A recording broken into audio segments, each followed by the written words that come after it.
Assalomu alaykum. Men ismim Sarvar. Men Rahmatulloh neyrokinezologiya klinikasida kinezolog bo'lib ishlayman. Bugun men sizlar bilan beldagi grija artroz kasalligini keltirib chiqarishligi haqida qisqacha tushuntirib o'taman.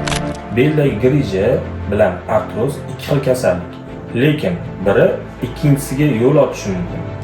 Grija o'zi qanday kasallik? Grija bel umurtqalari orasidagi podushka, ya'ni yostiqcha disk joyidan chiqib, nervga bosiladi. Shuning uchun beldan to oyoq uchigacha og'riq beradi va belni o'zida ham og'riq bo'lishi mumkin va beldan to oyoqning uchigacha ham og'riq berishi mumkin. Artroz kasalligi u nima? Artroz bu suyak bo'g'imlari, masalan, tizi, bel umurtqasi bo'g'imlari sekin-asta yemirilib, xirash yo'qolib borishi. Natijasida suyaklar to'g'ridan-to'g'ri bir-biriga ishqalanib, og'riq, qotish va harakat cheklanishi yuzaga keladi. Bu kasalliklarning bir-biriga qanday bog'liqligi bor? Belda grija uzoq vaqt davolanmasa, odam noto'g'ri yuradi. Qiyshaygan holatda, ya'ni oqsoqlanib yuradi. Shunday qilib, bel va boshqa bo'g'imlarda, masalan, tizi, songa ortiqcha bosim tushadi. Ortiqcha bosim va noto'g'ri yurish ortidan suyak bo'g'imlari tezroq yemiriladi va artroz rivojlanishi mumkin.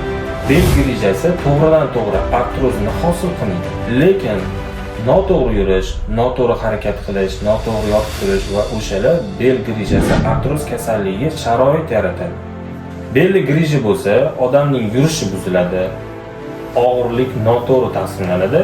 Shundan keyin suyak bo'g'imlari ham sekin-asta yemirilib, artroz chiqishi mumkin. Shunday holatlarda bemorlarga qanday tavsiyalar berasiz? Bemorlarimizdan og'ir yuk ko'tarmaslikni va og'ir yuk mabodo ko'tarayotgan taqdirda ham og'ir yukni ham o'zini texnikasi bor. Ana o'sha texnikasi bilan ko'tarilsa, belga nagruzka tushmaydi. Va shu bel og'rib qolmasligi uchun bemorlarimizdan kardio qilish, ya'ni yurish, suzish va yengil gimnastika qilinadigan bo'lsa, beldagi kvadratniy mishsa, ya'ni to'rtburchaksimon mushaklar baqvatlashadi va siz og'ir ko'targaningizda ham o'sha mushaklar sizga dosh beradi va grijani keltirib chiqarmaydi. Ana o'shaning uchun siz og'ir yuk ko'tarayotganda ham o'sha texnikasini qilsangiz va o'sha yengil beldagi mushaklarni baqvatlashtiradigan gimnastikalar qiladigan bo'lsangiz, sizda shu bel og'riqlari va tiza bo'g'im og'riqlari umuman bezovta qilmaydi.